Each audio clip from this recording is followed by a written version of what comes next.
Okay guys, so I just had some afterthoughts after I did the last Kurt Cobain video. One thing I didn't touch on was the first card I pulled for him was the devil reversed. You see it says evil here on the shirt, right? But it was reversed. So the message I was getting was, even though, because I think a lot of people are frustrated, like people that have followed everything that happened with him, feel like evil won because there was no justice, So just the facts is that, oh God, it's so much, guys. I don't know if I want to, I don't know if I have the stamina to talk about it. But basically, from what I've seen, is that there were actually multiple people in the house with Kurt Cobain when he died. And the whole kind of like thing that brought his disappearance, or like not knowing where he was, this is from what I've seen, okay? So Courtney Love, there's a documentary called the Soaked in Bleach, okay? So Courtney Love called Tom Grant, this private investigator, to try to like start finding Kurt. From what I've seen is that, he was in rehab for a few days and she called him like 13 times and he didn't answer the phone. So there's too much noise in the back. Hold on here.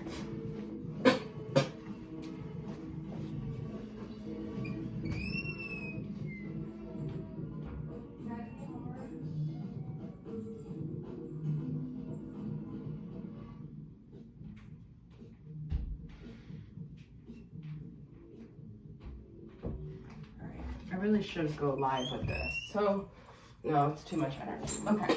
So, Courtney Love is a double Cancer, a Cancer Sun, Cancer Moon, Libra rising. So, very emotional. Also was on a lot of drugs at the time. And her energy reminds me of one person I've met in my life who is someone from a long time ago that no one that's friends with me even currently would know or even ever know who I'm talking about. This person was actually an Aquarius that I knew. This is someone that I have not seen in like 8 years probably. So it's so weird. Their energy reminds me of the same. It's kind of someone who seems like they don't have like an actual truth, like they're kind of almost like in this like convoluted mind with like reality within their mind. So it's almost like someone who could really actually believe their own lies. I don't want to diagnose her, but it's almost like kind of like sociopathic behavior where it's like they're really just not within reality. Like their truth is not aligned at all with like the truth of what's happening in life, okay? So what I gather is that Courtney was really upset because she could feel that he was separating from her energetically, emotionally, and I think she is very money and fame driven, and I think that she did not care about anything other than that. I still kind of feel like maybe she doesn't, but here's the thing, this is like her ego. So I think her ego, and she's even said in videos, her ego is like massive. She's a very wounded person. She had her own deep traumas. So I think her ego doesn't give a shit, like did not give a shit, and maybe still doesn't. But I think her soul does, okay? So I think she was and maybe still is very ego-driven. But see, this is the thing is like, I feel she has dark entities attached to her, that it's almost like she's very fragmented. Like I think there's a part of her that I don't think she really, I wouldn't say is in love with him or is grieving him, but I think she's a part of him that wouldn't hurt him, but I think there's a part of him. Anyway, so what happened was he was missing, or she didn't know where he was. There was two people at his house, his estate in Seattle, where he ended up being found in his greenhouse. And they were kind of like on drugs. One of them was this guy, Callie Duet, and he was like supposedly like Francis, their child's nanny. Doesn't really make sense, and his girlfriend, and their accounts of the story are all very convoluted.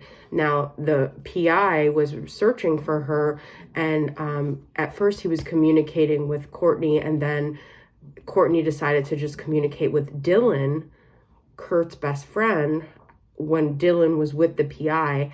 And the guy Dylan was kind of like not really sharing with the PI exactly what Courtney was saying.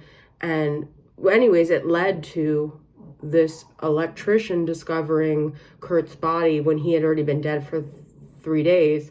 And also this note from Callie to Kurt getting mad at him, saying, how could you be in this house and we didn't know, which was to me sounding like such a cover up. And then Courtney, like, what's the word when you just like throw things certain ways to diverge from where you're supposed to be looking, kind of thing? White flags, I don't know, but she was like doing all these things to kind of distract, I feel, the PI, Tom Grant, from actually finding Kurt even on time, but even in time. Anyways, so I think Courtney found out. I think Courtney was so in such a dark space. She felt abandoned. She felt worried. She was in a greedy space. And I didn't really pull cards on this. I didn't really want to get into this, but then I was thinking I have to kind of show up authentically of what I think. I think she kind of ended up either Callie, I think, was the one that ended up killing Kurt. This nanny that was in the house, Jessica Hopper, says that she changed her story. That's the girlfriend of Callie. She said that she left the house with this sick feeling, knowing something was going to happen, as if she didn't know. But I think she already knew, and I think she was there. They found vomit on the driveway, like someone got sick from something. It was like fresh vomit when they came. Anyways, so and then Kurt had the like 70,000 times or something the amount of heroin someone could even have in their system, like even a drug addict. So and the shotgun, they said there was no way. And then the person that declared him suicide was not even a real not that they weren't real, was Courtney Love's friend. So, and they barely took any time, and they didn't even investigate it. Like, they said his body was like unrecognizable, which was deemed not true. They said there was a chair barricading him in the room. The chair was on the other side. There was all these discrepancies. So, I mean, he just wasn't even given a fair assessment. That's just that alone. But I've been really trying to, like, because there's something about Courtney Love where it's like, there's a lot of dark energy around her, but I don't even know if it's her. That's the thing. I feel like she's got dark entities attached to her. And that could be from all the drugs, because that definitely can happen. And it's almost like at this point, I think maybe because she stopped doing drugs, there's been a little bit of a separation, but there might be too much pain to even go there. So I don't see her emotionally grieving, or this is just what I think. I don't think she still is really facing the intensity of it, and I don't think she ever will emotionally. I think that the Callie probably, now the thing was, Kurt died, and Courtney kind of became this magician to keep all these people kind of quiet. So she gave them a lot of money, and she fed their drug habits. And this is just from what I've gathered. So everyone, you know, she said one person went to rehab, but other people, even when Dylan was supposed to be interviewed by Tom Grant, Courtney got him high before the interview. So she covered her bases and she made it so it was beneficial for everyone else to stay quiet. Here's the thing that I really want to touch on, and I saw this in one video. This is such a valid point, guys. What celebrity with that kind of status at this point in life, or even then in 1994, would ever just be surrounded by a bunch of like poor drug addicts that like, I mean, people have their own agendas. Like even your best friends have their own agendas. Like he had no protection. He was just hanging out with a bunch of, sorry to say, like hoodlums, like people off the streets that like Courtney just kind of kept in her vicinity, because I think Courtney just has this desperate need to fill a void and wants everyone, even though she's very rebellious and comes across very bold, I think she has a deep need to be loved by everyone. And she's just kept so many people within that world that were not safe for anyone, let alone someone with that kind of money and that kind of fame. He had no protection and he was compromised. So when does that happen? I mean, people have bodyguards, people have so much protection with his level of fame, and he had nothing.